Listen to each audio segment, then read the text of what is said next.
Hey, hey, hey, Merry Christmas. See, I open with hey now all the time because it's what I say. Hey. So for Christmas, I'll say, hey, it's Yeah. Street Fight on the free feed.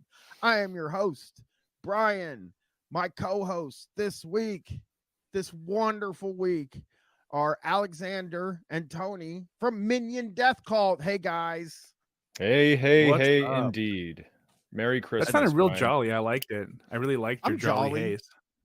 Isn't Yeah, it I would crazy say that? so. But I'm just gonna do it now, and I'll probably do it 7 other times. Isn't it fun to be jolly the week before Halloween? Yeah. Well, like I'm a big Christmas in July fan myself. I go harder on Christmas in July than I do on actual Christmas. So yeah, I like that energy for sure. Christmas in July is so weird. I don't quite understand it. You know, like Isn't it just a QVC thing? Isn't that like where it started? No, I don't think so because I think there's a lot of places that do Christmas in July. Maybe QVC is the originator I think of so. Christmas in July, but I don't think that. I wonder if QVC did invent Christmas. Now I'm talking about inventing I think so. something. I have this freak uncle. He's a real fucking weirdo, and like him and his wife would just watch QVC all fucking day, and they also loved Christmas. And I think there was a correlation. Like their landline rings jingle bells year round. Oh wow. No, God, how much? I haven't talked to it's them like, in like 10 years on purpose, like for yeah, that reason. I don't think I like Christmas people very much. You know, No. Right now on December 18th, I think that's the date. I don't know. Actually, it's probably the 19th.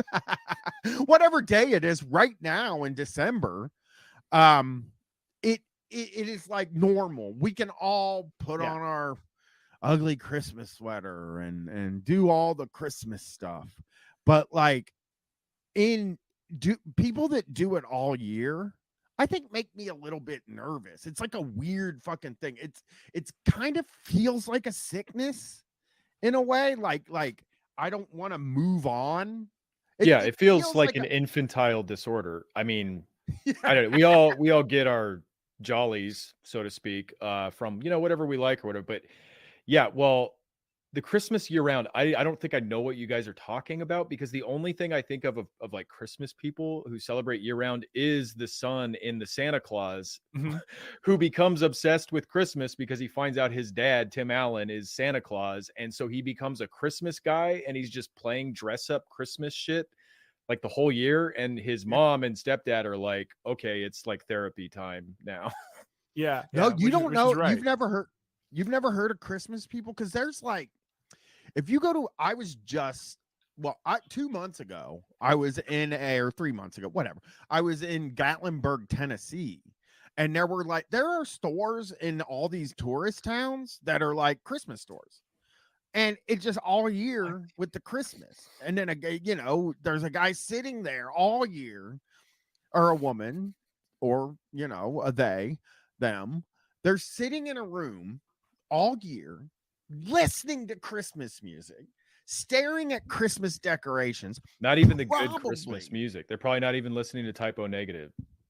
Well, dude, I think I got to tell you, I think if you're celebrating Christmas all year, you probably do get to Typo Negative at some point. Eventually, yeah. During like October or something like that, you got to be like, but like, yeah, I don't. I don't like Christmas. I don't like holiday music, period. I hate it all, which is funny because we're going to talk a lot about holiday music on this show. My new guy, Buddy Brown, which, by the way, have you guys ever heard of Buddy Brown? Sounds a little familiar. Maybe you could scratch my memory if you. Who is he? I would have thought he had to be a Minion Death Cult guy because he is. I'm getting my vacation 2022 file up. I'll get you some Buddy Brown. Why don't we? I'm surprised we don't know him. If this country still had balls, is Driving Through the Ghetto. Okay, I remember this guy. Really, he does well. I think he does okay. 772,000 subscribers. I mean, that is more than Mancow. by like 700,000 or more. he has somehow got himself famous. He's just a country. Just like looking at these top videos. He's the country version of Tom McDonald. He's just taking like whatever current thing, he subscribes to current thing, but like really, like he has a song called The California Blackout, which is, I swear to God, it's definitely about electric vehicles ruining the grid. Done with Disney is a song from 6 days ago. I want reparations from anyone who voted Democrat. It's just trigger the libs, country edition. Oh, I'm going to tell you right now, Buddy Brown, keep that fight for reparations. It's never going to happen. Just go ahead and I promise you will see the government send billions of dollars everywhere else but to any type of reparation. So go ahead and keep making those songs. I don't know. I think Buddy Brown has a better chance of getting reparations than any people of color. Yeah. Absolutely. The Biden refund, we'll call it. Well, he earns that money by doing whatever the cops say. Yes. And it's funny because I was watching him so we've only on this show listened to him talk, like sing songs. So I was like, oh, he does comedy too. Like he does little sketches. And I saw one and it's so bad. It sucked like ass. But here, wait till you see. The thing I want you to notice on here is how clean his truck is and how clean his beard is and how he really does. He has like apparently a really, really expensive guitar. I think this guy is Duck Dynasty all the way. Like here, I'll get him going here. So people can hear just this like idiot. Every other modern country singer. Yeah. But this guy is Duck Dynasty in like, I understand that like a lot of those guys are, but this guy, I mean, he's in the back of a pickup truck and he's doing these songs and look how good he looks. I hate his face. I really do. I do too. All of his photos are they're like wildly face tuned, so I'm excited to see video. Yeah, I watched the video of this guy. I watched a truck session. Yeah, here we go. What's going on, y'all? This song is about the time my cousin. He had some dirt in the back of it. He's got some dirt. I bet you people made fun of him for the gas can. The gas can too. So good. 100% people made fun of him for having a clean truck bed. Amazing. Oh well. Truck sessions. What's going on, y'all? This song is about the time my cousin Ray came down here to Mississippi from San Francisco, which I believe is north of Memphis. Interesting choice of city. Hilarious. Cousin Ray.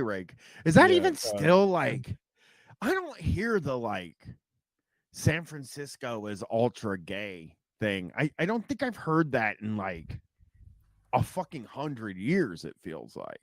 To me, San Francisco represents Nancy Pelosi. Like, it doesn't represent being gay anymore. San Francisco means Nancy Pelosi, and it means like homeless people are shitting in your face. So part of this track is probably the cousin Ray, which is definitely his real cousin, definitely a cousin he actually has named Ray for sure. Tracked human feces into the house off of his shoe from San Francisco. It's exciting. Let's find out. Anyway, he subscribes to that big old woke culture you've been hearing about quite some time now. We just didn't see eye to eye. We got to fighting, and I kicked him out. Mama came by. She's like, he's family. I'm going to try to square some things up. He started fighting with her, too. So Mama kicked him out. Ugh, this sucks so bad. This guy's energy is awful. Nobody's ever had worse energy. And his hat. If you look at his hat, it's BB. It says BB on it, but it looks like 88, and it really gives that hat gives me Nazi vibes. Nazi adjacent, probably.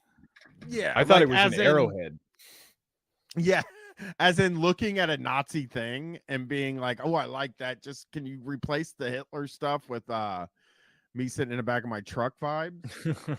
Hideous Yeah. vibes, though. You're totally right about his vibes. This song is called "There's a Liberal in the Family," and I Here we hope go, y'all like it. boys. Here we go. And you know what? Christmas is coming up. You've already dealt with Thanksgiving. And for all of you out there who are finally going back and spending time with your family during the holidays because the freaking vaccine that you took, you know, good luck with your racist uncle who apparently is in everybody's family. They all exist, yeah. Well, it came as a shock. We really didn't know. We just thought they were hippies from the West Coast that came Man, into this town is like to the stay. song that Peggy Hill writes when she learns to write a song about like a turtle named Peggy who was trapped in her shell. It's like the same sing-songy, like fake ass children's song. Yeah, it sounds like kids' music. Yeah. It is, I'm telling you guys, all of his songs sound like this. And they are all incredibly bad. Because it's not about the music. It's just about like pretending that there's liberals like, you know, us, we're liberals here, getting triggered by these lyrics. Like that's all it's about. It is. For the weekend, we thought they were kidding when they ordered out vegan. There's a liberal in the family. Help us all, Lord. Grandma would probably cry. Granddad would hit the floor. They don't fish, they don't hunt, and they quit watching sports. There's a Wait a minute. Now, you guys, that's not even fair.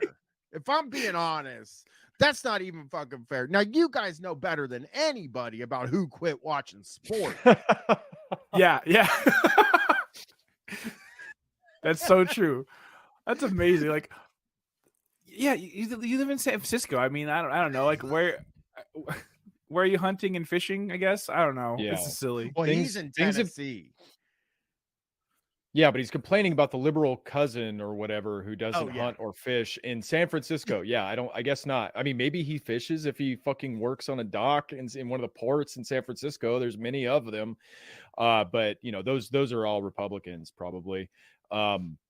He's the thing about not watching sports anymore. It's like things have changed, man. Like Republicans are the ones who don't watch, or the right wing are the ones who you don't watch the NFL because the NFL is too woke, because they aren't like diving headfirst into each other, and they aren't maybe there's like a rainbow patch somewhere on somebody's arm at some point throughout the year. And then also like the right wing is not supporting the military anymore. They're the ones who don't support the military anymore because the military is too woke. Yeah. Just They the hate flag, not the basketball. military. They hate basketball too. That like basketball is something they hate. I think they've always hated basketball. They're just allowed to hate basketball now. I guess you're probably right that I don't know though, man, because like college basketball used to be like a really big fucking deal for like everybody, you know, for like all different sorts of white guys. And never the NBA. You're right about the NBA for sure. I do watch the NBA, but I only watch it for like the owners. Yeah, I like see what the owners are doing, the kind of moves they're making. I respect them a lot. Yeah, I subscribe to a feed that's just the box, the owner's box. It's not even about the game; it's just their reactions. It's good. I mean, I feel in at least in my life, and I would say I'm pretty deep in woke leftist world, I guess. Not super deep anymore, but I have been at times. And I always felt like I feel like a lot of people on the left watch sports and enjoy sports, even if they disagree with how the sports are being played or done or any of that stuff. It's like the conservatives are the ones who, you know, like you said, a rainbow flag shows up on an NFL and they're like, fuck this, I'm out of here, I quit. I feel like they all quit watching football after the Janet Jackson thing, to tell you the truth. Like, I think that was really the beginning of the end for the conservatives. Yeah, that was pretty huge. Let's see if he says anything else wildly inaccurate. In the family, so help us all, Lord. Well, they woke up in the morning and put on CNN He switched it to The View about 30 minutes in. Okay, this is something I've been working on all year. Conservative obsession with The View is maybe the greatest thing to me. I don't. All of them think that we get our marching orders from The View, which is, I mean, nobody watches The View, maybe except for conservatives. They're obsessed with it, man. It's like they're obsessed with celebrity. They're obsessed with like Twitter and social media, and like, you know, you're growing their little media platform or whatever. So The View is like the ultimate boss. That's like the final foe to be defeated, are the like liberal women with this media empire ? Who are just like normies. Like all those women on The View are totally like bog standard normie suburban women who have probably complained about crime every other episode they've ever done, you know. But they're like the liberal version of Trump. Trump is their favorite guy, so they hate fucking Rosie O'Donnell, or I know she's not on The View every day, but like Whoopi Goldberg is like their anti-Trump, their nega Trump. Yes. Yeah, absolutely. They and Meghan McCain's gone, but they were also like super mad at Meghan McCain because she would kind of criticize Trump stuff and Trump supporters. So there was her, and then that was the only conservative. Then they got rid of her. You're right that like I don't get like why they think that. I can't imagine that the ratings for The View are very high. I mean, it's on TV during the day. I don't think it's affecting the discourse in any way at all. Because we would never, none of us would, if you came up to me and said, what happened on The View? What is one thing that has happened on The View in the past decade? I wouldn't be able to answer that question. I wouldn't know. I would have no idea. I know Ted Cruz was on there. Like, that's interesting, I guess. Like, but I mean, that's their guy. Like, that's their guy, but they're still mad at it. But the way TV works, though, TV ratings are weird because, I mean, who does watch TV? Who has cable? Exactly. Not a lot of people have cable. It is just like retired people, and it's just like on in public spaces. It's on like at doctor's offices. It's pure projection, because all of this criticism, the knee-jerk reaction, like anytime I argue, which I rarely do, but anytime I argue with people on Facebook, reactionaries on Facebook, they're like, oh, where'd you get that data? CNN?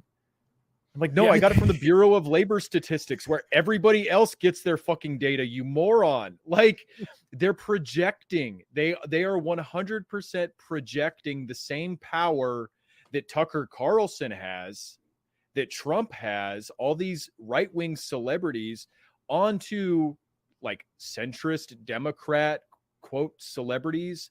And same thing with the cable networks. These are people who have either OANN on at all times, or they have, the Daily Wire. They're subscribed to the Daily Wire, or they have Fox News on just all the time. These are the people who are like, bet you watch CNN. You're right too about the Fox News thing, and I do want to say to Tony, like, because over the past 3 or 4 years, I have been, I'm like the biggest wrestling fan since AEW started, and part of what goes into being like a really deep kind of wrestling fan is ratings, is talking about ratings and shit like that. And back when we were younger, and during the WWF like kind of Attitude Era, and we'll even say after the big Attitude Era thing, after all that was over, right? They would get, I mean, there were times where wrestling was getting 12 million viewers on a Monday night. And then it dwindles and dwindles and dwindles. And that's not because people aren't watching it. People are fucking watching it, but they're watching it in different ways, like clips on YouTube and stuff like that. And so like the most popular wrestling show on TV is WWE SmackDown, which is on Fox, a network channel. It barely gets 2 million viewers, maybe less. a lot. Oh yeah, sometimes. it's shrunk so crazy. I haven't watched like a live wrestling thing in so long. I'll just watch individual matches after the fact. Yeah, but that's how everybody's watching all TV. You know what I'm saying? Like it's hard for them to count streaming. There is an astounding amount of people pirating things that would generally be considered free. You know, like there are people that pirate The View probably. And because it's just they don't have anything else on the TV, they want to fucking watch The View. You know, I'm imagining an FBI raid on a compound with just like 200 hard drives filled with episodes of The View every day. But that's what the oh god, we would have to apologize to all the conservatives. Yeah, I don't know how like I don't know what kind of ratings The View is getting. They're probably pretty highly rated for television, but yeah, they're not doing like, I don't know, TikTok slime video numbers. That's for sure. No, absolutely no way. Absolutely not. So here we go. We're going to do another Buddy Brown here, and then we're going to get into some of the stuff you guys sent me, which is a lot more psycho than the stuff that I got. That's such an honor. I appreciate that. Yeah, you guys sent me some pretty psycho shit, and we're 1,000% going to do the John Schneider thing for sure. Not gonna miss that. Yeah. All right, here we go, buddy. This is a Christmas song for all of you. Put it on your playlist.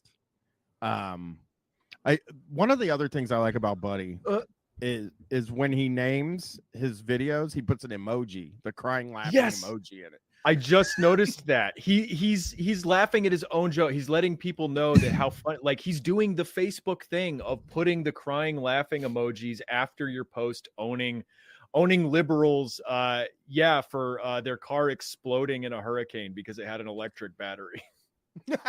It's in like all of them. It's like every single one has that. It is. See, he's a Facebook guy. Even though we're watching on YouTube, this is Facebook style music, and that's what Tom McDonald is. So this is, even though it's country and rap, 100% the same genre. So yeah, during Shocktober we had discovered that Bob and Tom, which is a Midwestern kind of radio show, shock jock. We figured out they were shock jocks during the season, but they do this thing where they laugh. They leave the mics open like we do when they do a pre-tape, though. Not like, so we leave the mics open here so that we can make fun of it while it's going on. You know what I mean? Like that makes sense. They leave the mics on when they play one of their own parody songs so that they can laugh. I want to make a parody song just so I can do that now, though. I react to my own thing. It tries, and I just started yelling, like, because after listening to bit after bit after bit after pre-taped bit, after listening to all those, I just was like, we know you think it's fucking funny. You made it, you motherfucker. Like, I'm just getting furious about it. And Buddy Brown is kind of doing the equivalent to that by putting the cry. Let other people tell you it's funny. You know? I mean, even his like fake ass laugh during the introductions are so good. Oh, I hate that fake laugh. He does that thing. Here, we'll play it real quick so that everybody can hear it. Truck Sessions. What's going on, y'all? If you survived 2021 without becoming a woke, bedwetting liberal, go ahead and smash the like button right now. We are so very, very proud of you. Can we get a hand for this? His comedy instincts are some of the worst I've ever seen. Yeah. Like, he is really not funny. If you survived the lockdown without becoming a liberal, that's what he said, right? I didn't mishear that. Yeah. 2021. Yeah. If you survive 2021 without becoming a bedwetting liberal. So this is just like a general like annual celebration of you maintaining your opposition to whatever like you're reading about in Breitbart. It reminds me of like the t-shirt where it's like, I survived college without becoming a liberal. I think that's the joke he's like appropriated for this part of the video. I mean, I just love that it's a shameless like smash that like button. Listen, if you're not a whiny little cuck, why don't you like and subscribe right now? Well, fuck. He really, I mean, he does good numbers too. I think that's what irritates me about him is the amount of money this guy is probably making. This video did 330,000 views. I was looking at a guy yesterday. I don't know if you want to air out comedian grievances, but this like edgy centrist comedian who does a podcast. He's got 45,000 subscribers on Patreon, and I was just like, "What the fuck?" It's insane. Like he just had Louis C.K. on, but I was like and then in every episode is sponsored by like 8 different sponsors. Yeah.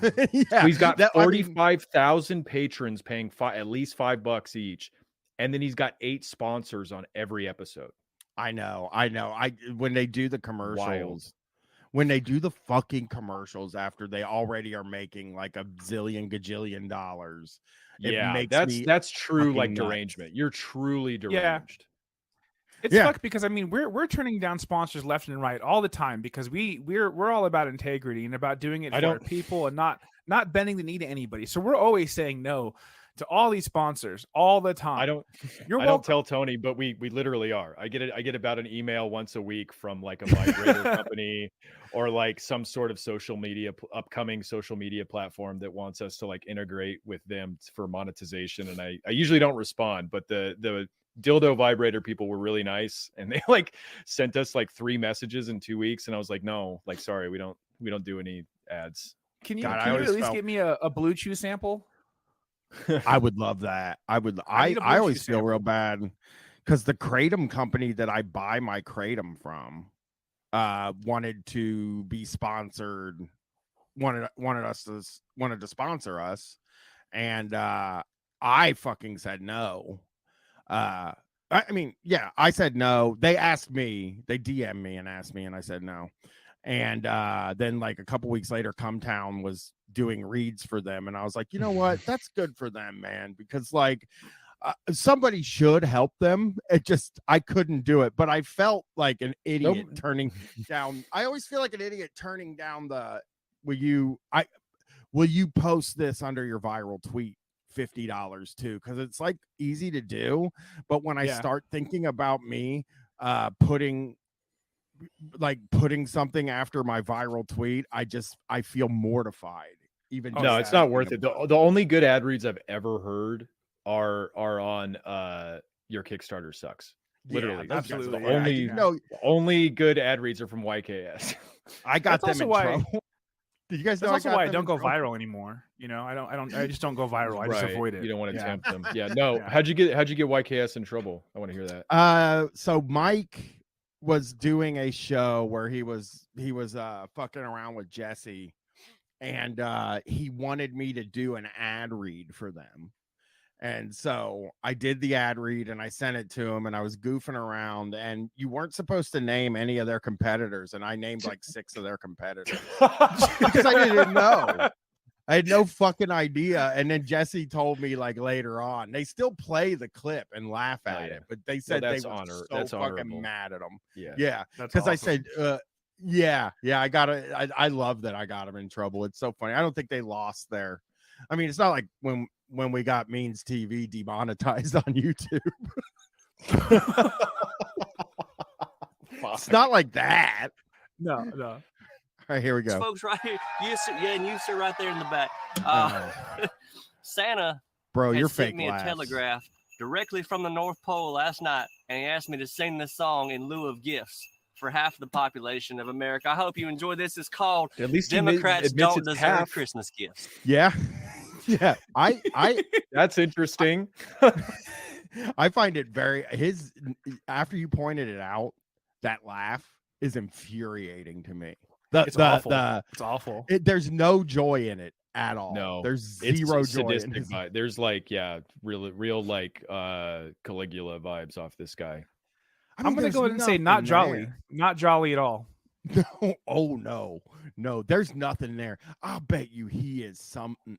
Like, I always think about him and JP Sears as being 2 guys that I would never want to be in a room with, because they just JP Sears is a demon. That guy is insane looking. Like he's become looking as crazy as he is now, because he's doing testosterone.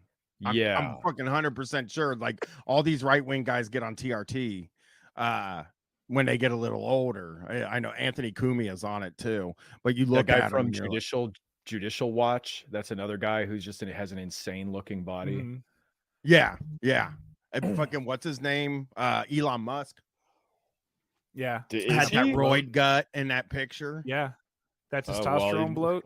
Was that the That only steroid effect bloat? from the steroids? Because it didn't hit anywhere know. else. No, I know. Well, you but have to he actually do doesn't stuff. work You out. have to actually work Yeah. out a little bit. Yeah. Like you have just a tiny it- bit. It gives He you doesn't the even steer his own energy to steering do wheel. that. Yeah, but it gives you Wow. the energy to work out too. It's not like working out isn't. It's easier on testosterone too. Like it makes it easier to do it. Not that I've done it, but I mean I've heard. I'd love to do it if somebody wants to send me some TRT and this winter maybe I can get ripped. But yeah, it's not as hard to work out. You have more energy and stuff when you do that shit too. Yeah. All right. Yeah. Here's his nasty vibes. That's so funny. Hope we get- Going through the process of taking testosterone and just not working out. Yeah. That's something Elon Musk would do. I'm so glad Yeah. you guys told me that. Get the Liver King King implants. Do that instead. Yeah. Well, I mean, he could just fucking go lift weights once a day and he would maybe look normal. But instead, he's too busy. yeah. Sorry, he's too busy trying to save humanity. Sorry. Starlink. He's too busy I'm- doing some Starlink gimmick. Whatever he talks about with Starlink, I'll never know. I'll never know what that means. He's always like, "You want me to send you a Starlink?" It's like, what is it? What is it? How would I know? It's that every comic. time something- Sorry, go ahead. Every time something happens in the world, he's like, "I just sent them 12 Starlinks." I'm like, what the fuck is the big deal? I was just imagining that comic where it's like the buff guy standing next to the guy with the huge head, and he's like, "Where do you work out?" And he says, "The library." But it's Yeah. a buff guy standing next to Elon Musk and his huge gut. Where do you work Yeah. out? Oh, His fucking- Twitter. Work out on Twitter. His fucking iron chic, that's a flub. Iron chic physique. Like late iron. Oh god, never mind. Here we go. Gets you in the spirit. Here we go. Oh, different tune. Last Christmas, the North Pole was booming. Toys were on all of the shelves. Thank you, Trump. Now Santa can't find any workers cause the government's paying his elves. Oh, man. But who else? I mean, they were slaves before. I think it's good that that they're getting paid now. You gotta stop paying Also- them. Actually, they'll work. Is that the 53rd state now? The North Pole? Are elves Americans now? Well, can I ask also, like, what was the situation? Are the elves in such poverty that they sort of have to? Yes, that's like Dude. what a great analogy. What a great analogy is because the government stepped in and offered like a modicum of welfare. Now you can't have literal slaves who are willing to make all your toys for milk and cookies. What do they fucking pay the elves in? Nothing. It's so Nothing. hard to now I'm here fucking working on trying to figure out, like, does Santa even like the elves? Is Santa pissed off at the elves because they won't come back to work because Joe Biden gave him $1,200? Like, he really has me questioning the situation in the North Pole. Santa's the original Jeff Bezos. Like, I mean, it's a company town that's surrounded by tundra. Like, they're fucked. They can't move. Yeah, but if they now have like nice TVs, they have like 48-inch TVs. Why would they come in and make toys for people? Yeah. Yeah, stay at home and watch The View. Yeah, yes. Yeah. Well, they don't watch The View. The elves are obviously conservative. So Santa came up with a new plan. Since there's not enough toys to go around, he'd deliver the toys to the good girls and boys whose folks didn't vote for this clown. He said Democrats don't deserve Christmas. Yeah. Broing. Fuck yes. Oh my God. Facebook guy. He's a Facebook guy. This man, like, there's this other guy that I follow called Trumpy McTrumpface on Facebook, and he's a right-wing guy and his thing is we live in frickin' clown world. And so what he does is he has a horn that he honks like to punctuate his like discussing how crazy times have gotten and how much closer to hell we are. Honk honk honk honk. And I was there. I was there when he got his new horn. He upgraded to a newer clown horn. And I was there when he went and got it out of his car because he was like so determined to clown on whatever was happening. And then I joined the chat. I was like one of 5 people in the chat. And I was like, can you do the horn for me, sir, please? And he was all, here you go, Alexander. Here's the horn. But yeah, the sproing, man, beautiful. It was beautiful. Like He pointed up at That's like an audio edit that happened after his like truck session. Like that totally I know. ruins it. I actually believe that he's lip syncing anyway in the truck. I'm fairly certain of that because I've seen him slip sometimes, but it's pretty good production like old Santa is pee. Right, and he doesn't have a mic.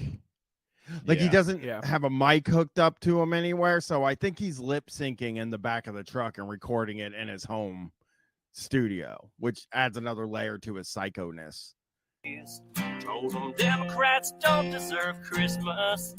They're all on one big naughty list. Aww. He wrote, "Let's go, Brandon," right there on his slate. He's unvaccinated and coming your way, singing Democrats don't. Well, I don't want him in my house.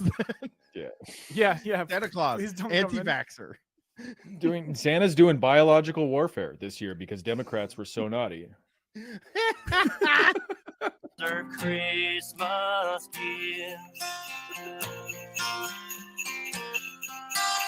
Motherfucker. Santa heard about gas and inflation. It's got to be, there's sleigh bells. Like, there's no sleigh bells in this video. The sleigh bells happen in the studio like the rest of the music. Yeah. So now you just look at him and you're like, first off, his vibes are fucked. Second off, he's lip syncing in his truck, which is just sad. It's sad in a way. If he wasn't making a ton of money.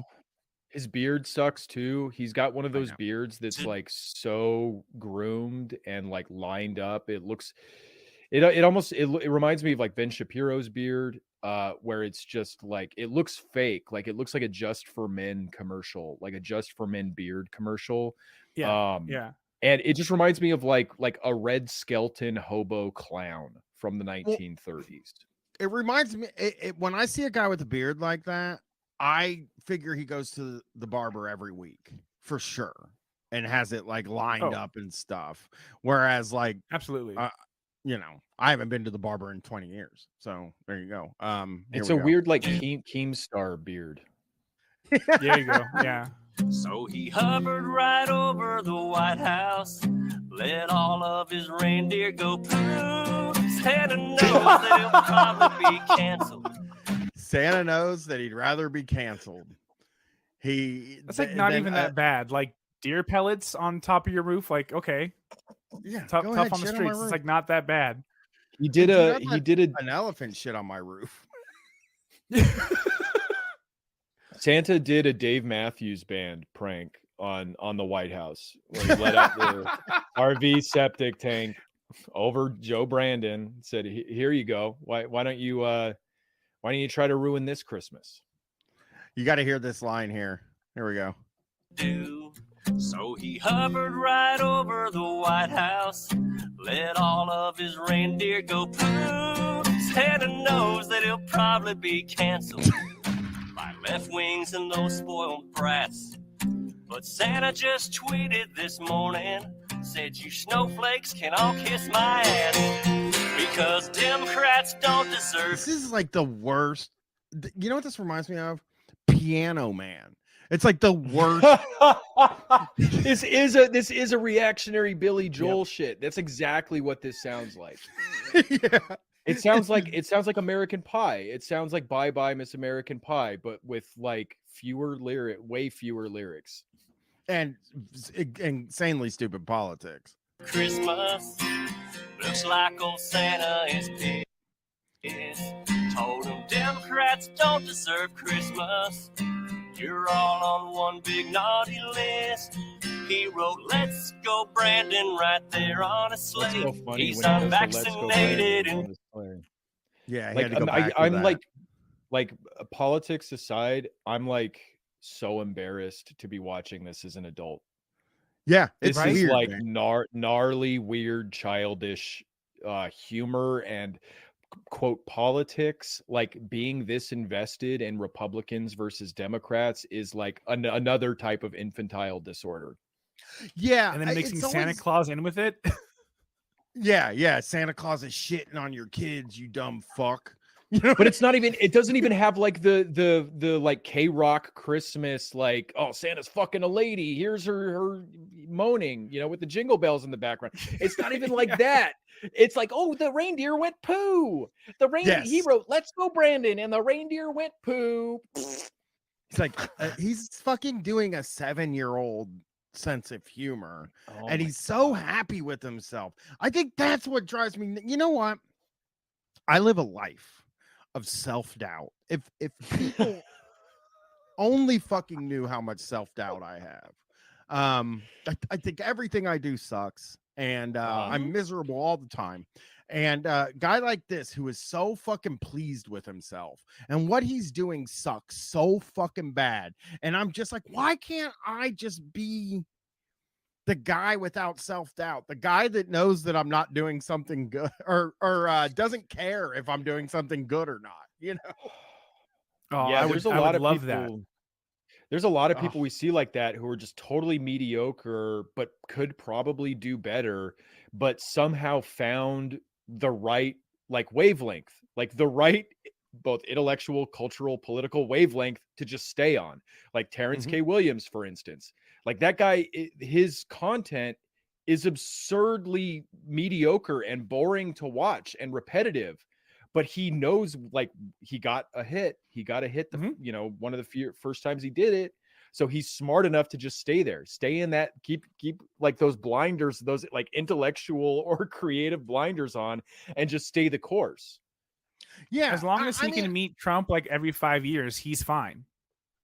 right. And I sit here just thinking, like, I hope that at night when he lays his head on his pillow and it's quiet in the whole house, that like he thinks maybe even for a second, maybe I'm not very good.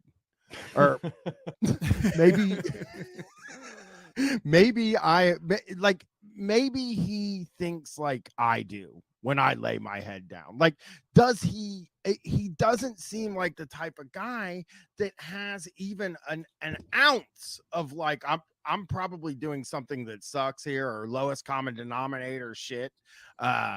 He never has that thought because he's successful. He's a successful. The thing that pisses me off, I think, is that he's successful and he knows it, and he's so proud of himself. There's only like a few seconds left here. Coming your way singing, Democrats don't deserve Christmas. Democrats don't deserve Christmas. Democrats don't deserve Christmas gifts. It's like, how much more plain could you? So you guys are wrestling guys. What are like two rival crews? What are two rival wrestling people, either individuals or crews? The Jericho Appreciation Society and the Blackpool Combat Club. This would be like the Blackpool Combat Club writing a song. Chris Jericho don't deserve Christmas. Like, who could take this seriously? That's like you're like watching kayfabe. When you watch these guys do art, it's like obviously fake. It's obviously a bottom of the barrel fucking shtick. And I don't know who this resonates with, but 41,000 people upvoted that song. Yeah, what's funny? Yeah, I don't think he's even writing the songs, because there's a line about Santa Claus going to Twitter and tweeting about how like the Democrats suck or whatever. But like, okay, he has a Twitter. He only has 54 followers and he hasn't used it in 2 years. But he still manages to have this huge following on YouTube. But like I'm saying, I think someone else wrote that, because I don't think he's even thinking about Twitter. He is thinking about Twitter because of Elon Musk and because Trump got kicked off Twitter. True. And it's in Kanye West. Like, that's all these people talk about. That's all politics are. So even if you're on Facebook, you're an old Grammy on Facebook, you're still talking about Twitter on Facebook, because that's what Breitbart and Fox News are talking about. his I mean, his last people tweet don't- is maybe I'm alone in this, but I hate the beach. I just don't get it. Sand in your hair, sand in your crack, a million fat naked people, Yeah. jellyfish in the water. It's like, Yeah, shut. well, I'm I so mean, hungry. It has one like. me and Buddy have. Well, I might go like it. Me and Buddy have a little bit in common there. Yeah. The last thing I'll say about the Santa Claus video is it's perfect. The song Democrats Don't Deserve Christmas or whatever, and it's an epic song about Santa Claus owning all the libs. It's perfect because it's like it's an imaginary character. Santa is like first of all, an imaginary character. Second of all, he's magic. Like in this imaginary character, he is magic. And your greatest wish is for the guy who can do actual magic to withhold his magic, his infinite magic from half the people to punish them. That's like what you're like plumbing the depths of your own creativity. And that's this all-powerful mythical being not giving a toy to a Democrat. Yeah, a Democrat kid, by the way. He's I mean, when you think I don't know what he's necessary like maybe he's talking about how well, first of all, I would be getting presents because I am not a Democrat. So Yeah. I don't know what you guys, we're good. But do the kids of the Democrats get the presents? And again, that's a really good he point. said that. Alex. He said Yeah. your kids voted for a clown. He said your parents voted for a clown, so you don't get Christmas. Yeah. Well, why'd they do it? I mean, I guess I can agree with them on that. It's like putting sanctions on Cuba or Russia. Like we're trying to get a kid revolution going. We have to withhold the toys from the kids so that they can put enough pressure on their parents to overthrow Brandon's regime. I know that I've said this 1,000 times on the show, but it bears repeating that. So when I was at the cable company for my orientation, the woman that was doing the orientation was like talking about doing non-paid disconnects, which is something we didn't really do. That was like a contractor job. But she said, sometimes you might be asked to do a non-paid disconnect. And what you need to do first is you got to go to the door, knock on the door and say, hey, do you want to pay? And if they say no, you go disconnect their cable. And I never did that once. I never went to the door.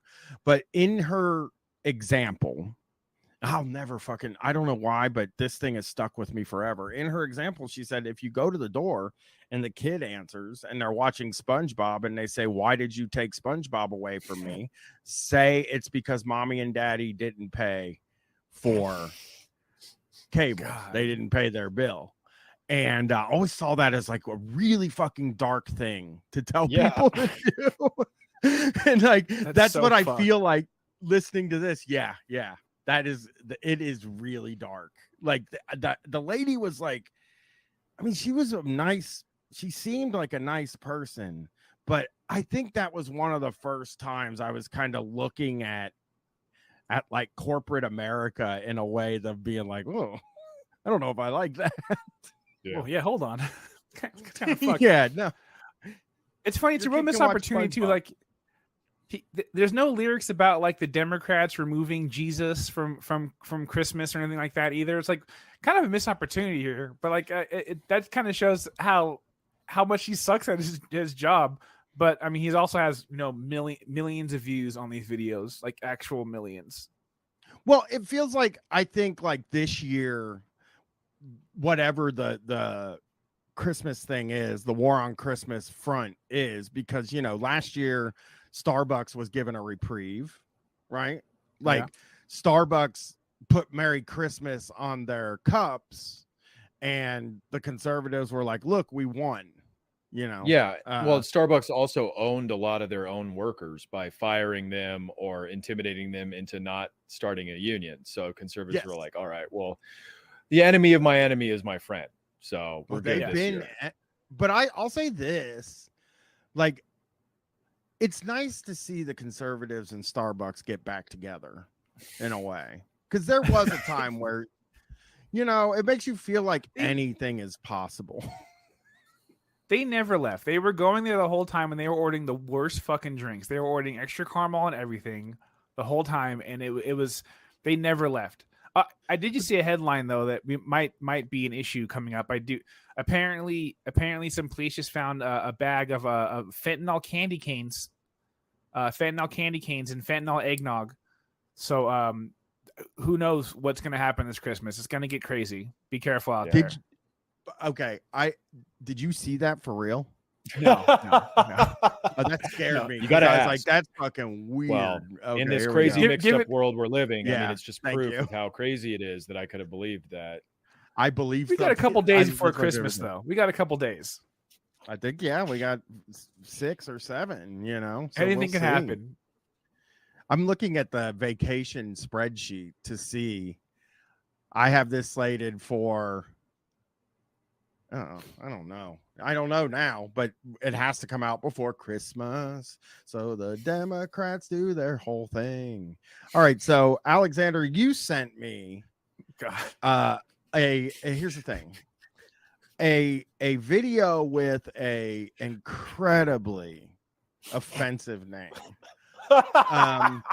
And I have to say this, but about the guy we're about to be talking about. I was telling Alex and Tony this before the show. John Schneider is one of the Dukes of Hazzard. Luke, I believe.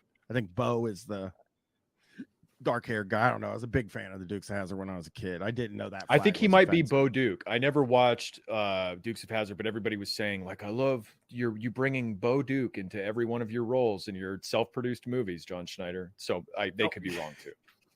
Could That you makes sense, though. imagine like being excited about Bo Duke? like is the Dukes of Hazzard streaming anywhere? Now I'm all curious. Can I watch the Dukes of Hazzard? No, they had to freaking airbrush the freaking General Lee. Yeah.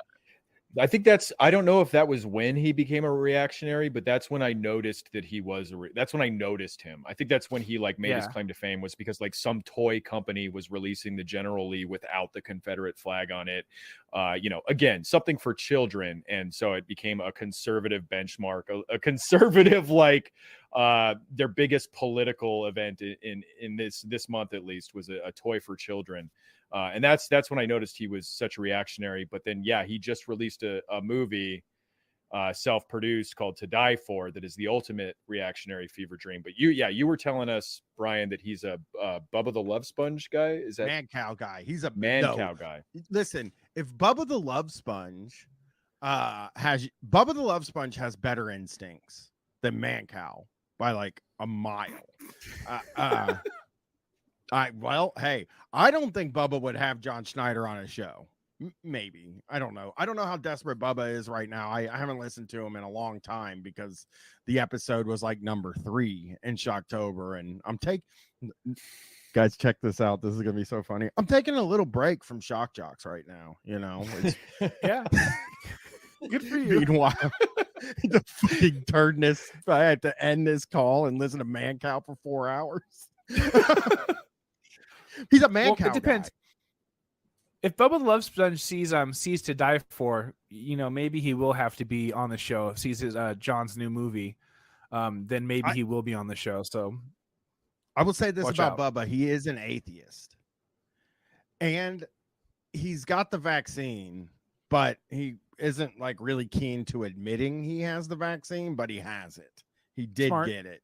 Howard Stern talked him into it, which, hey, Howard, go for it. I like that the Democrats are now siding with Howard Stern on everything now too. This is a October thing, but like, have you seen the Occupy Democrats being like, Shock Jock, Howard Stern said Kanye West is being irresponsible. Retweet if you love Shock Jock Howard Stern. I just wanted as a guy that's listened to countless hours of Howard Stern, I would hate to see them put their eggs in that basket. yeah. Well, they already. I mean, All right. didn't Hillary go on Howard Stern to promote her book, like right around the same time that everybody was tutting Bernie Sanders for going on Joe Rogan? Yeah. Yeah. Here we go. I'm well, going to hit play on let me this, preface- having not seen it. So I need the description and the information on this. Yeah, so we just watched for our show Minion Death Cult. We just watched John Schneider's new movie To Die For, and it's 2 literally months ago. 2 months You ago. just watched it 2 months ago. Yeah. We just watched and released it 2 months ago. And it's a movie written and directed and starring John Schneider. And the best description I could give is it's like if a guy saw Gran Torino and also had severe brain damage and then tried to make a movie. Because he takes everything from Gran Torino, like the racial slurs, except instead of like Hmong or Asian people in general, it's his Native American neighbor who he calls Native American slurs throughout the whole movie, but he's supposed to somehow be endearing. And the whole movie is about him like dying for the flag, trying to figure out a way to die for the flag. And the end of the movie does have him like committing suicide by Native American so he can die while holding the flag. I want to say this. I want to say that, first of all, the flag thing is hilarious. That is the dumbest thing in the world to die for. But, you know, what are you going to do? They love that thing. You know, we're never going to be able to talk about alike in the flag. Maybe. What another Biden administration, I think they'll hate the flag if they have to deal with another Biden. You know, perhaps, yeah. If he wins the election, I just think they're going to hate America. Now, I also don't think he's going to win the election. So we don't have to worry about it, but maybe they'll turn into big time anarchists if the win another election in a row. Totally. So right, I was while I was looking up John Schneider, I saw that he also released like 12 albums. And I was like, oh, fascinating. Let me look through this. Oh, he's got a Christmas album. Cool. We're recording a Christmas episode with Brian tomorrow. Let's see what's on here. Let's see what's on this Christmas album.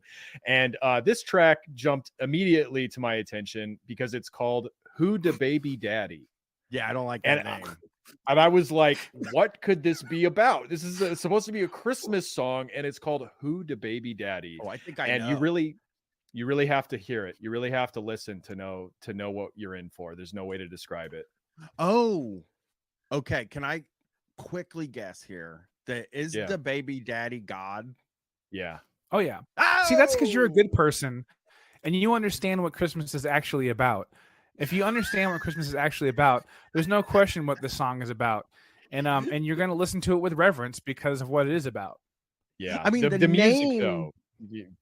Yeah, I'm nervous about the music now. I'm hitting play right now, everybody. Get ready. Get uncomfortable. Hide under your desk. Here we go. John Schneider's Who Da Baby Daddy from the Odyssey. Okay. It's a jukebox, I think. Oh, yep. Oh, no. I want to just start this out right now saying this is the worst looking video I've ever seen in my life. This is what the movie looked like. This is what the movie, like 3 instances of green screen stitched together. That's what the whole movie To Die For is like. Bro, go outside, man. You can did go an outside. Interview. Even the outdoor scenes where he's in the front lawn, they like CGI'd a different background into it, a different green screen background. Yeah. He did an interview for To Die For, or for one of his other movies, a quote interview, which is just him in front of a green screen pretending to be interviewed by somebody else who never says a word, who never appears. A press tour. Is he doing the thing that back in the day, probably, especially when he was on the Dukes of Hazzard, that where they put you in a hotel room and you sit down and answer a bunch of questions about your show with like a poster of your show behind you? Is that what he was trying to do? That's exactly what it is. But the poster is like CGI'd onto a green screen background. It was like stock green screen footage of a wall. Nobody's ever loved CGI this much. I mean, except for, Kevin Feige. Oh, good one. Here we go.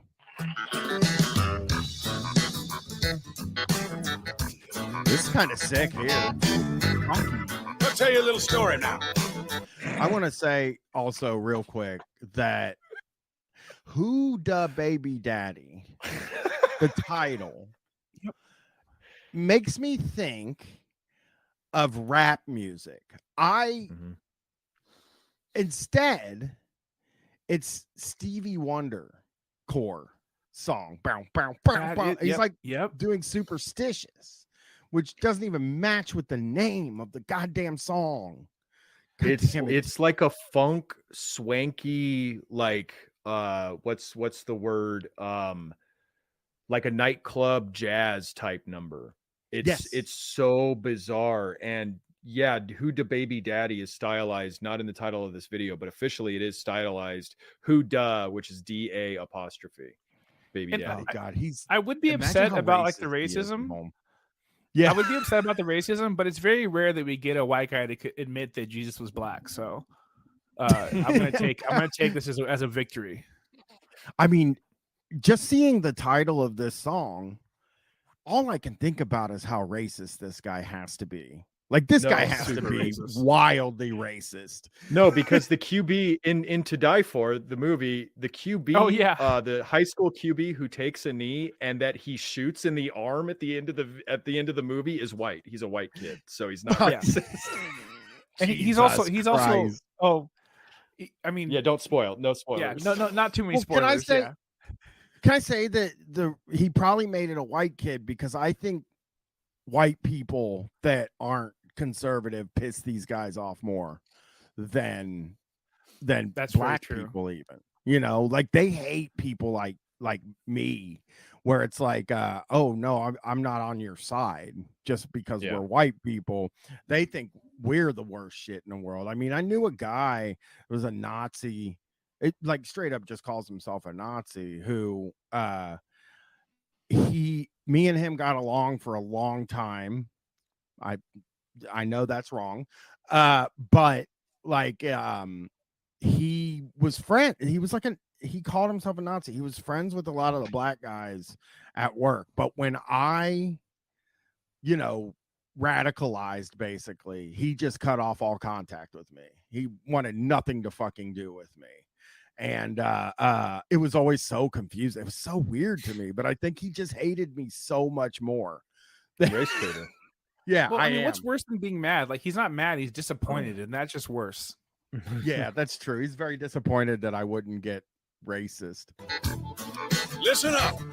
It was 9 months BC. Joe didn't have a clue what marry his pretty little fiance. All right. 9 months BC is the nuttiest thing he could have said. Do you get it though? Also, I mean, but also kind of admitting that life doesn't begin at conception. Exactly. Thank you. 9 months BC. I mean, this guy, I would love to sit him down and be like, I don't think they did months BC, to tell you the truth. I think months was an AD thing, but all right. Oh, fuck. Now I got to go back 10 seconds. For people that don't know right now and want to make fun of me, this has got to be the most flubs I've ever done. Okay, here we go. Well, I don't know about that. You can listen to the Bob and Tom episode of Shocktober and really. We've already heard it. We've already heard it, and you know what? Because it's December, and you're right. You can't beat that one, dude. I'll tell you, this program that I probably will explain this 1,000 times, but this program that we're using, this Crowdcast, only works like 70% of the time. And it seems like anytime I'm on a time crunch, it decides not to work. So now I have like 4 different ways to record everything as like a backup when I just really wanted to use this program. So, all right, Tom, here we go. Had gotten herself into where the spirit touched her in the backseat of a dream. But sooner or later he'll find out she's. Wait, did she fuck? Did Mary fuck in the backseat of whatever I didn't hear what he said there. Of a dream. It's a metaphor. Okay, I want to hear that again real quick.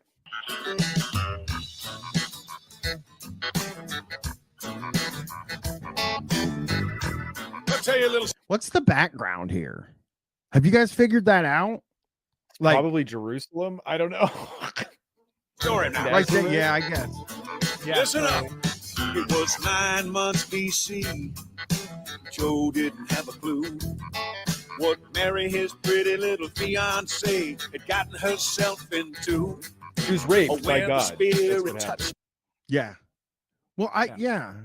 She knew what she was wearing. Okay, she knew what she was doing when But she he's wore saying that they robe. He's We've all saying seen they what she was fucked, dressed though. like. Yeah, but I'm saying he's saying that Joseph and Mary fucked. I think. No, No. I mean, well, I don't know. He's just talking about the trouble that Mary got herself into out of wedlock behind Joe's back. It's a good point. Joseph, It's a good of point. course. You hate to see it. her in the backseat of a dream. But sooner or later he'll find out she's been riding with the king and want to know. I thought he Riding might say with the cream. Oh. Little did he know he got No, little did he know they got God's cream. Something like that. Or yeah, God got a taste of her cookies and cream. That's so gross. All right. Yeah. Who the baby daddy? Oh, I don't Who like the that. baby daddy? Well, This is the only Christmas song I'm playing in my house this year. Yeah, hell yeah. Well, it's When something that he everybody says- can enjoy, you know?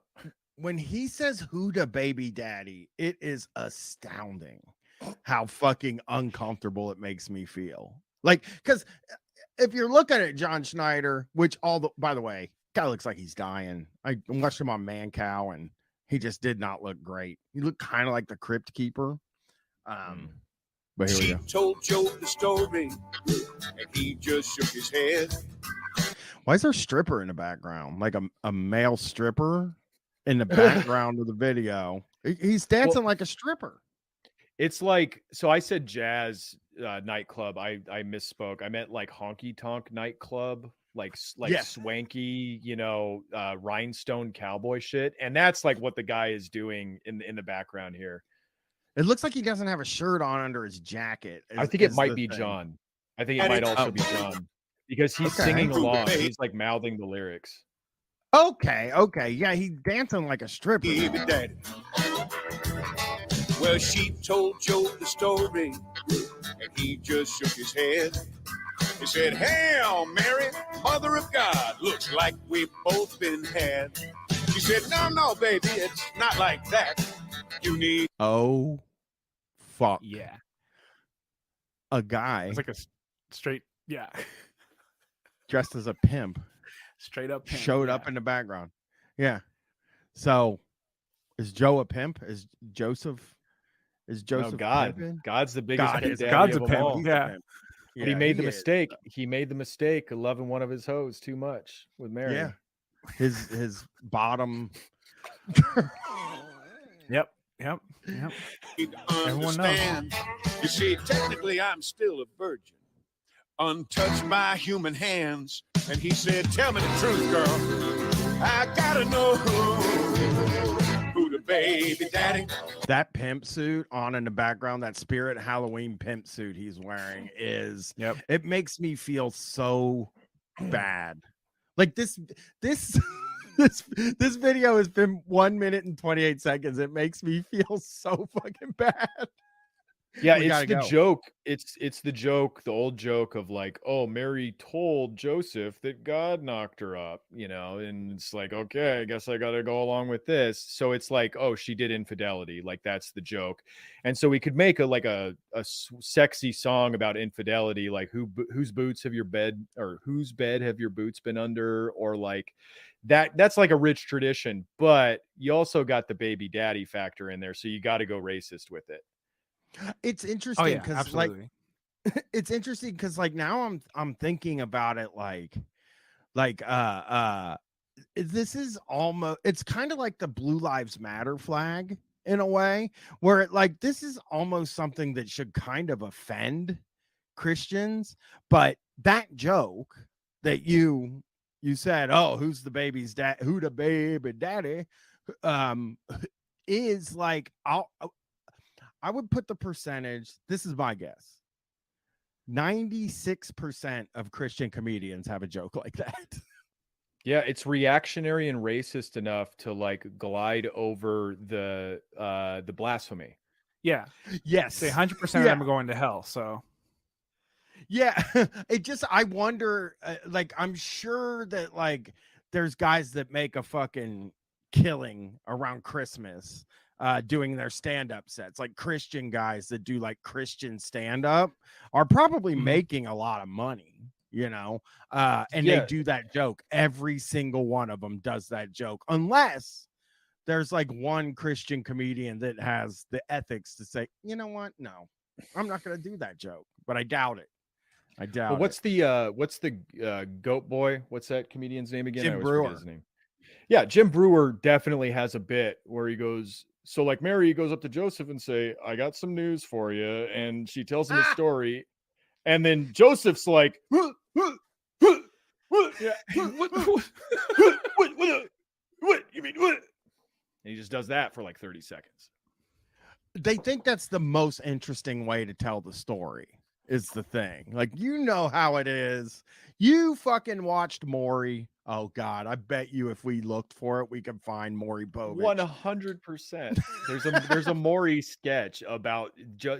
It's like that is like Matt, maybe a little after Mad TV. It's like Family Guy style humor where it's like God fighting with Joseph over the paternity of Jesus. Like that. Yes. That is probably a Family Guy joke. It's definitely like some live action.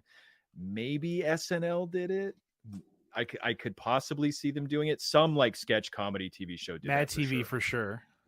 Well, I actually got hip to this, and you know, we've joked about recording this early, but I don't know if I'm going to get to it or not. But eventually, I'm going to get to it. Somebody hipped me to a Mormon Saturday Night Live, and yeah. I can send you guys the info. I can't remember what it's called right now, but it's in my here, I can find it out real quick since this is sheets. Now you're looking at my plans, you know. No, you're not. You can't see them. Here, I'll play a little more Who the Baby Daddy. Who the baby daddy? Come on. You know they thought about calling it off, but divorce is a terrible mess. So they gathered up all their things and called the next donkey out of Nazareth. He said, now, honey. Divorce is a terrible mess. How many times do you think? How much fucking alimony do you think this guy's paying? Also, part of the whole thing is that they're not married. Like that's a huge part of this story. That's how you started. You said that it was your fiance. Yeah. You know I'm a righteous man and I can't let you get stoned. But I still feel like a bigger ass than the donkey you've been riding on. Come on now, girl, tell me the truth. I wanna know who the baby daddy? Who that baby daddy? Dude, this guy feels himself way more than Buddy Brown. Even like, oh yeah, I think he's really feeling himself right now. This guy's a professional actor. Like he lives, eats, sleeps, drinks, and bleeds these roles. I don't think we can call him a professional actor anymore. He's more of like an amateur actor again, because I don't think he's ever going to get a role in anything ever. He's a professional former actor. Yeah, because the woke mind virus, actually. Right. So that is a problem. There's better lyrics. That like night at a Motel 6 and What? Oh no, I'll go back. Yeah, go. Well, no. You can skip forward like maybe 30 seconds. Let's try that. Oh really? We want to skip? Oh, if we want to do the whole thing, we can do the whole thing. Yeah, we can do the whole thing. I got time. Here we go. Who the baby daddy? Who that baby daddy? Yeah, Who he that? looks like the background pimp character is like, it's like he got this suit from Veritas, like the kid from Veritas who did the Acorn Pimp sketch. Like that's He's speaking here. James O'Keefe is actually speaking here soon. This is I was James on O'Keefe's campus. pimp suit. Yeah, I was on campus and I saw his flyers hanging up everywhere. I tore a few down. But you know, doesn't make any difference. But that night at a Motel 6 in Jerusalem, an angel came to him, made him an offer he could not refuse. Tyler Perry in the background. Yeah, Medea was in the background. Wow. I Dressed think as that's this Santa guy's Claus. like, yeah, that's like drag. That's like this guy's like height of comedy. Yeah. Oh yeah. Said, do you know who I am? Dude, I gotta Medea. say right now. Why is Medea in this? I don't understand why Loves her. Medea is in this video. I don't understand. Is that I supposed to be Mary guarantee- or God, or who is Medea supposed to be in this? She's black, Tony. The video is about black people. The video is like a joke on black people, so you had to like put one in. I would Amazing. say I could also see him being a massive fan of Tyler Perry. Yeah. Oh you know, yeah, because yeah. it's just like his stuff is like generally. Well, I'm gonna really It's blow your Christian mind stuff. here. I haven't seen any Tyler Perry movies, but I know it's generally like good-natured, kind of lighter comedy. I would assume so. It It's probably all about makes how you're John supposed to be going Schneider to feel church. safe. Man, I wish we had like Big Mama in this video too. Maybe she shows up. I can't believe Medea's in it. That is so weird. It's like another weird thing. You the baby daddy? Joe woke up the next morning with a brand new attitude. Did you guys notice that this fucking coward has a hood for the General Lee, but not a single Confederate flag in the room that he's in? Like, if that's what radicalized him, he's a coward for not having one now. You know, I'll go back. Oh, come on, man.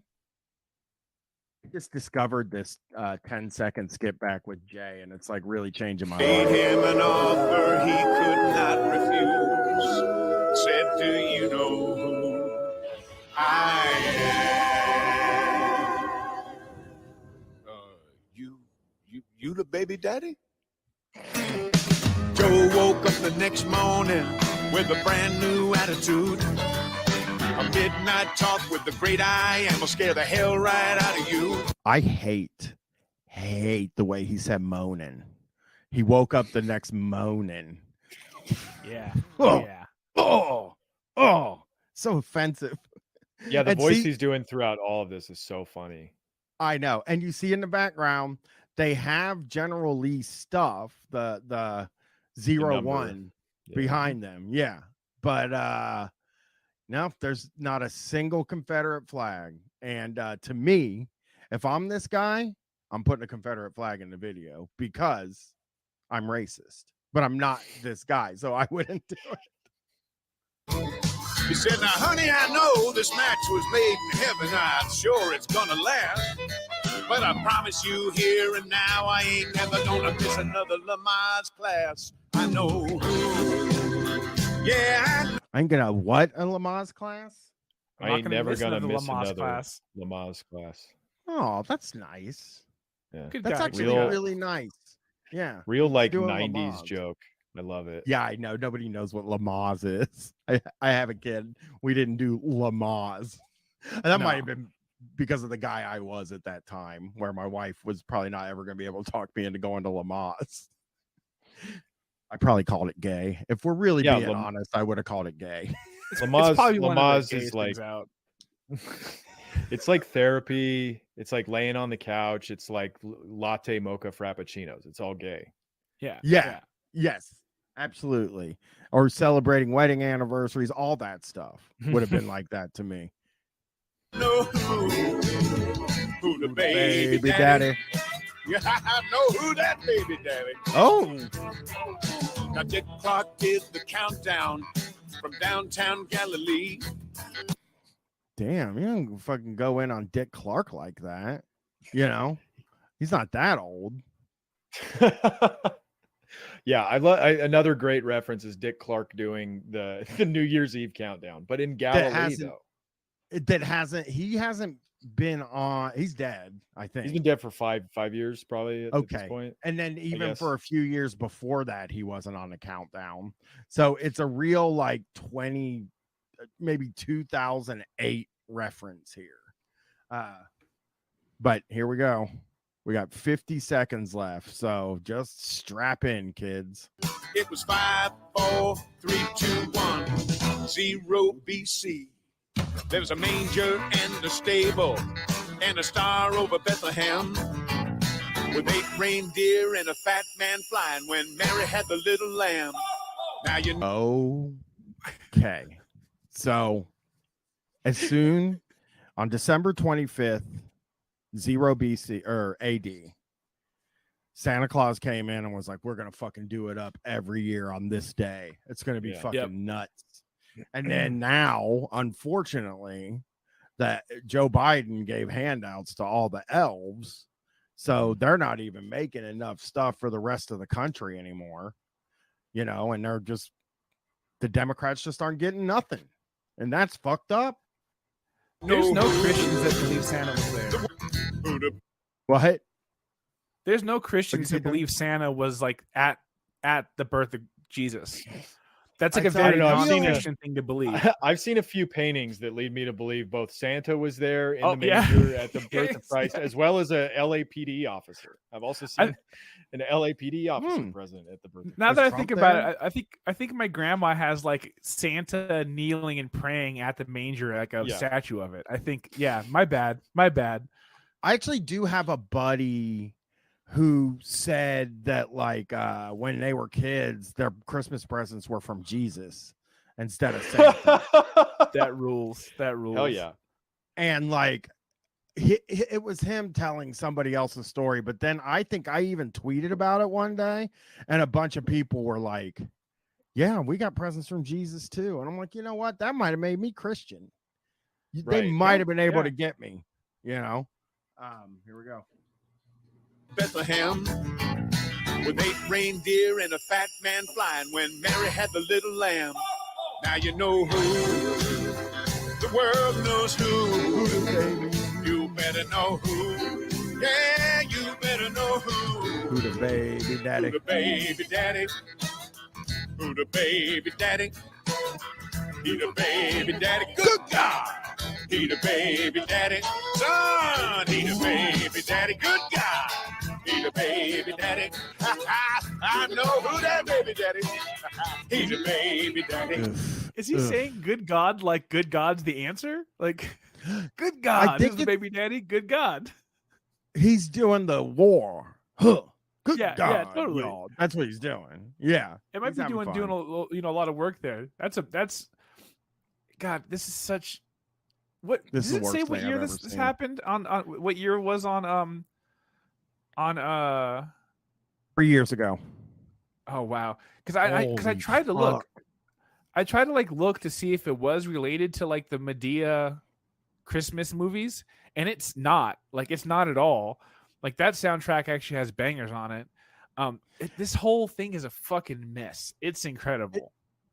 He does thank Medea on the. You gotta thank Medea.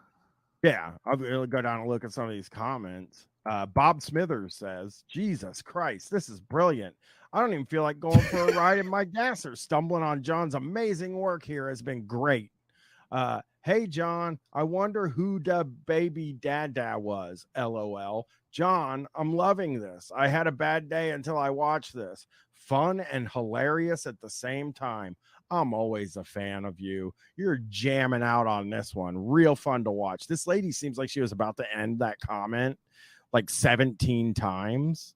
John Schneider did the Adam Carolla show too, which might be funnier than Mankind. John Schneider did do the Adam Carolla show. And did you watch that one, Alex? Did you listen to that one? Or you have done it yet? I know you're going to. No, I was talking about no, it was the comedian who's that cancel comedian who like was DMing 15-year Chris D'Elia. Oh, that's what you're talking about. Okay. That's the guy who just did the Adam Carolla show complaining about being canceled. And I want to listen to that episode and see if he ever actually says why he was canceled. Yeah, I have to see it too. I'm going to listen to that. That's going to be fucking good. He posted it on Facebook because I follow Adam Carolla on my alt Facebook. and he posted his interview with, or like a clip or just a little blurb about the interview with Chris D'Elia. And even Adam Carolla, like fans in the comments were like, he wasn't canceled. He was like propositioning underage children. Yeah. Well, that's the same. I saw Kilstein show up on Glenn Beck recently. And I'm just like, I mean, he was canceled, but for something that right. is Well, like, that's what they mean. They think canceled only means for nothing. So they don't realize that like a lot of the people who were quote canceled were canceled for real reasons, like Louis sex C.K. crimes. Yeah. Sex crimes. There's no way the John Snyder Adam Carolla conversation is interesting at all. There's like no, it's not possible. They probably just lament like the cancellation of Dukes of Hazzard the entire time. That's the whole show. Yeah, probably. Well, I probably think talk about To Die For. You guys would love. I mean, if you're going John Schneider core, then I recommend the Mancow Monday night episode because it is insane. It's truly one of the crazier Mancows. So I recommend it. So I want to thank you guys for doing this for me. I think it's turned into a tradition now. We just have to do it every year because you guys were here last year too for the for my big long radio guy vacation. I got a lot of stuff to do this year. I know that like last year I probably didn't need a month off, but this year I actually do have a bunch of stuff that I have to get done. So that's why I'm taking time off. You've earned it. I guess I'm really trying, but I appreciate you guys being there. And I love you guys. Obviously listen to Minion Death Cult and follow Alexander at FLIED. It's the hardest thing to spell. I can say it if you want. Yeah, you do it. Yeah, it's FLIELDY. It's Flealdy. You can remember it because it's a portmanteau of the two best bass players in the world, Flea and Fieldy. So it's Flealdy. Flea. I hate Flea. Do you like Flea? I mean, not really. He's all right. Okay. I think he's like fine, but I'm also annoyed by him. I think he's like an okay person, but I think I'm just very annoyed by him. And like he gets so much love that I just don't get. I just don't understand it. He's really sick on the Anti-Mask record. the like post at the drive-in Cedric and Omar punk band Anti-Mask. I think Flea plays the bass on that record, and it's really good. Oh my God. I thought you said he played on an Anti-Mask album, like as in. Oh, this was way before the mask. This is way before 2020. Just an unfortunate name. Yeah. I mean, I never really loved him. The only Chili Peppers album I ever bought and listened to was One Hot Minute, which is a weird one to buy, but I don't know why. Flea gets so much love. It's like Dave Grohl. It's like, somebody can hate them. They're good, like branding. They're good at branding themselves. Fieldy. Did you see the news about Fieldy, Brian? No. I didn't get to hear what he said, but I did hear that he made an appearance. Well, so he was explaining his comments. He said like he had to get out of Korn because like the lifestyle was like ruining his life, and it was like the substance abuse was like too crazy. And he finally came out and said what he meant was he was drinking too many Bud Lights. Oh, okay. Yeah. Well, yeah. Like he meant that in serious. It wasn't a joke. Like he says he didn't do any other drugs. It was just Bud Light, and he was drinking too much. So I guess he had to piss all the time. Yeah. You haven't drank regular beer in a minute. You probably forgot what it's like to be bloated from Bud Lights. It's fucking brutal. Okay. Yeah. All right. And Brian, if you talk about California and your love for California, and you really need to listen to Californication to really understand what California is all about. No, so, that'll make me dislike California. Well, I love that's just California. The reality of it. That's why I was sort of nervous for you guys to say like, hey, do you guys like Flea? Because I figured you guys being from California, you'd be like, yeah, he's great. He's one of the greatest. I love him. I get this. He's a statesman. He's like a representation of the state, and what it is. But A lot of things. I wish are. he'd run for. I wish he'd run for Congress. Actually, I see. It's ironic. You know, we're Cali boys at heart. We're West Coast. We're very chill, laid back, beach type people.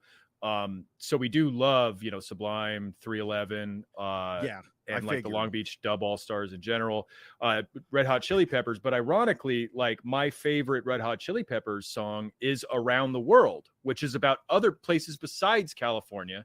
And that's one of the reasons I love that song so much is not the like fake Asian ching chong stuff he does in the song. Literally, that's a quote, actually, by the way. That's a quote. It's I know, actually in the music video where he finger bangs a ghost. That's he's conjuring a ghost spirit with its like smoke, and it turns into a sexy lady, and then he licks his fingers and then shoves them up into her, and the fingers glow. And that's why I'm a big fan of Red Hot Chili. Yeah, Here, I'm going to show you something. I'm going to show you guys something before we get out of here that me and Brett discovered years ago. Oh fuck!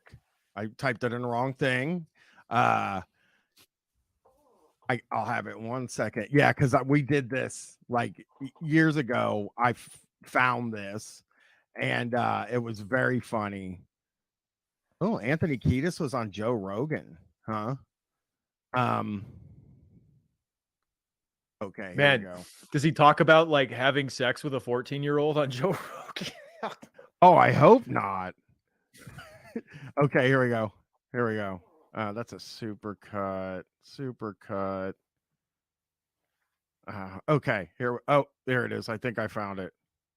Oh man, there is like a 12-hour thing of him, super cut of him like doing the ding dong ding ding dong. I'll give you a little bit of it right now. Yeah. It's a good super cut. Here we go. This is for everybody. It's a little treat for everybody.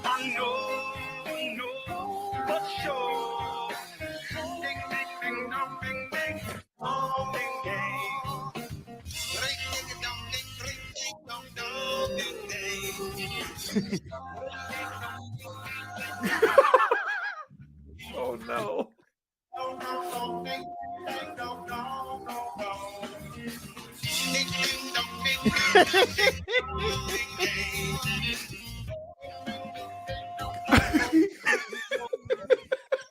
I mean, he could technically stop doing it. Yeah, he could do anything else in that moment. He could learn 5 Chinese words. Honestly. Yeah. God, I wish I could find here. Maybe if I just type supercut. Oh no, Anthony Kiedis Chinese. Sorry, and I know it's like Cantonese. I know there's like it's not Chinese. There's like dialects or very different languages spoken. What he's doing? No, I was correcting myself. I was correcting what I said. Yeah, we're speaking as in like that's what he's doing. Just being have you seen goofy. Yeah. No, have you don't seen have the Dave Matthews scatting supercut? Have you seen that one? No. Yeah, type in Dave Matthews scat and it'll probably come up.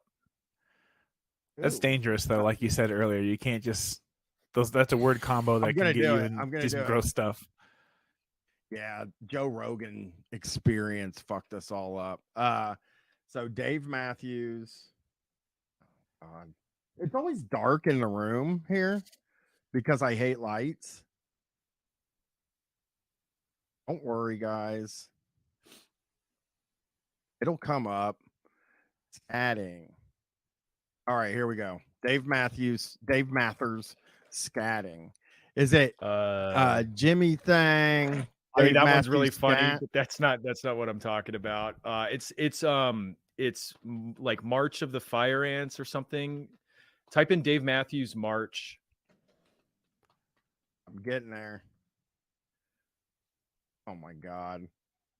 I should turn the lights on when I do March. Okay. Let's see. Yeah, it's Marching Ants, and then Dave Scat. Sure, that's fine. Dave Scat Ants marching, oh my God, come on. I'm going to type scat now. I bet in on Google Dave Matthews scat, and it'll just sort of be the same thing that that you find when you search wrestler name and nude. Oh, I can't find it. What are they doing? Is the top one funny? We'll try this real quick and see if is this the one that might be funny?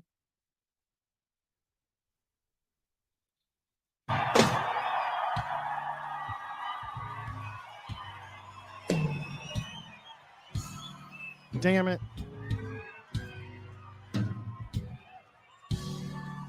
Well, he's not even by the microphone yet.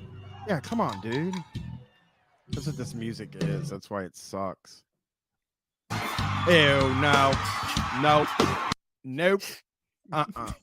Nope. We're done. We're done here. I just saw Dave Matthews probably had it taken down. Yeah, I think the same thing happened with Ketis, because there was like a 12-hour mix of just that looping, ding, ding, dong, ding, ding, and I probably played it for 10 minutes one night when we were getting ready to do the show. It was like driving Jason fucking crazy, and I just forgot it was on and wasn't really paying attention, and it just was ding, ding, dong, dong, like on a loop. And Tony, your Twitter is Word is Bond, right? Yes, Word is Bond, just as it sounds. Yeah, go check that out. I've been on it for a minute. I've been on the Twitter for a while. I do get tagged every once in a while and like random about like a random like hip hop blog, and it's fun because I rarely agree with the opinions that people are trying to tag me in, so that's always fun. Yeah. Well, you guys also got the privilege of seeing my search results down the side, which always everybody that does a show with me and looks when I screen share, they're always like, oh, man, you get some pretty rancid stuff suggested. Oh, it would be audacious for us to be like critical of what the algorithm puts like for you. Like my YouTube algorithm is fucked. It's so, and I'm sure Alex is probably real bad. Like, me too. Probably clean up a little bit now, but it's bad. I don't use YouTube for anything but watching bad music videos or like the occasional reactionary rant. So yeah, it's just like instantly PragerU or Jordan B. Peterson or Daily Wire. Like that's all and I don't watch YouTube that much. I watch like a video once a month maybe, but it still is just like trying to drive me into the intellectual dark web. Well, maybe one day it'll work. You never know. Here you go. I'll show you mine. I'll just show you my YouTube front page so you can see it. First of all, I get a lot of radio stuff, but I also get Jordan Peterson. Lots of Gilbert Gottfried, because I've been listening to a lot of Gilbert Gottfried on Howard Stern, like a lot, like every appearance he's ever done.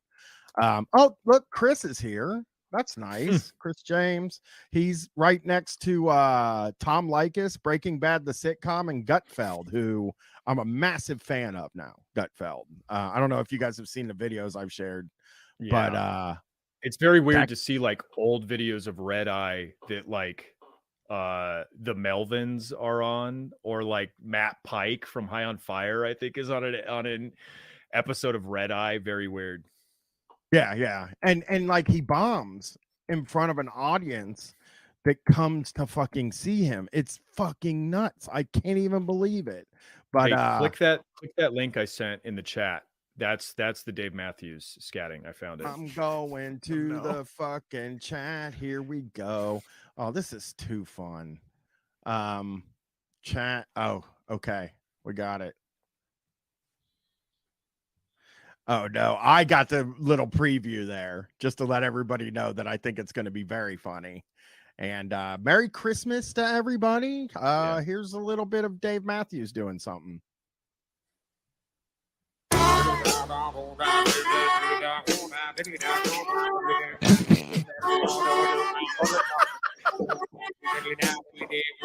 Wait, is this a one? Has he been doing this like one? Like, look, what I'm saying is,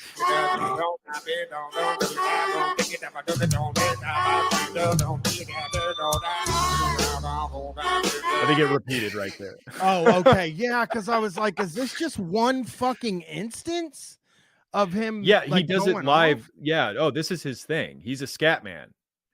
That's just a amazing. I think we need a little more of this. Sounds like the Parks and Rec intro. Bing bong ding dong. They all right, need to get well, together. They need to get together and make that happen. Anthony Kiedis and Dave Matthews. I want them in the studio together. Just vocals.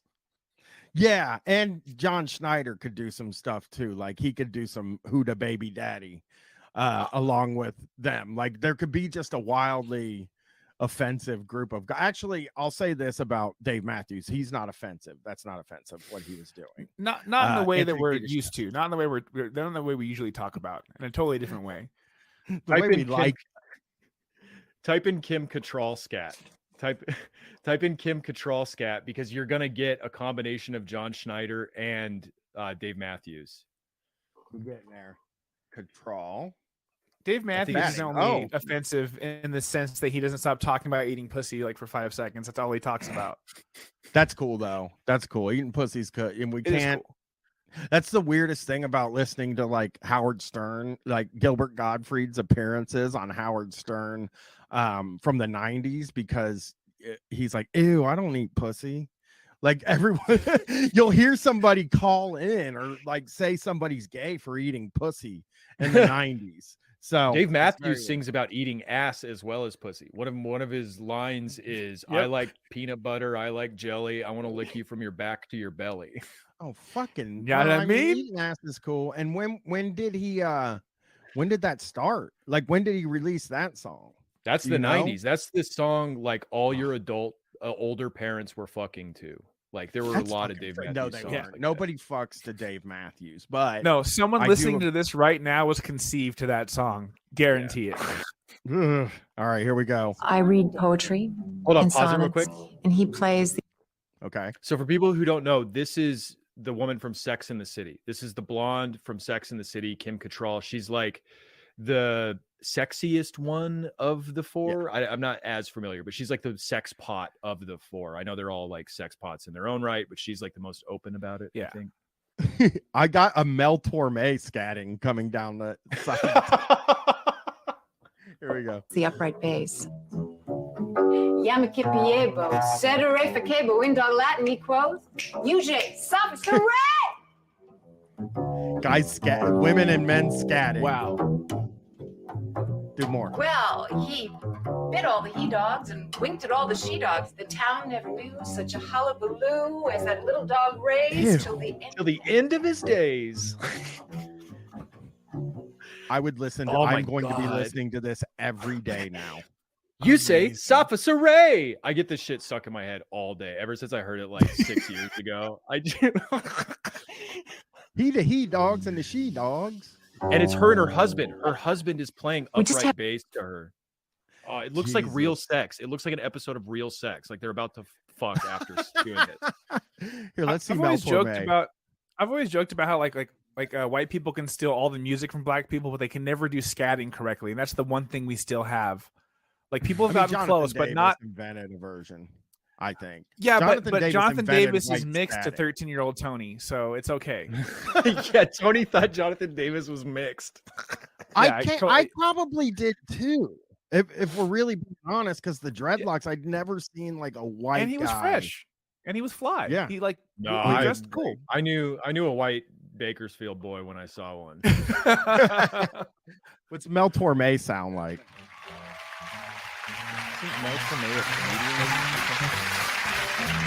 He's a singer, Oh, okay. jazz guy. Jerry has asked me to do some scat on the show tonight. Now, you know, when I started singing scat, ladies and gentlemen, this is back in 1907. I must tell you that life was simpler. It was a simpler America. All right. Great trio. And I would come out.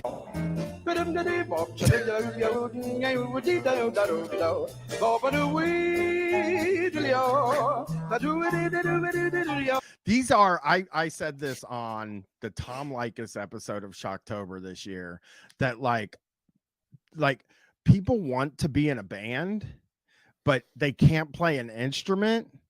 They sing. And I think scatting is like them saying like, well, I can do the same thing that an instrument does. And then they can just sing, you know? I am My body is my instrument.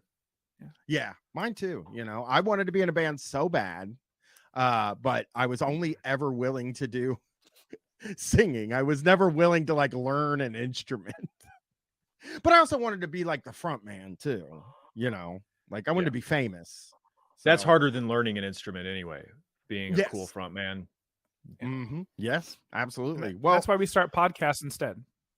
Yes, because we can't play any instrument. If you don't think that the three of us that you're listening to right now wouldn't rather be in a famous rock band, you're nuts. You're fucking nuts. It's everybody that does comedy wanted to be in a band. Everybody. There's nobody that does anything funny that didn't want to be in a band. And to tell you the truth, it's a hacky thing to say, but everybody in a band wants to be a comedian. So, which I don't get at all. I don't get that. But I want to thank you guys for doing this with me. It's been incredibly fun. These guys will be around all the time now that it's just me. And I love you guys. You guys are great, and you were there for me, and I really appreciate it. Hey, thanks. There would be no Minion Death Cult without Street Fight. So we appreciate you guys, the OGs. We love you anytime. So always. I'm gonna hit stop. It's gonna hang up on you. Cool. I hope to talk to you guys again. Bye, guys. We will soon. Bye. Right.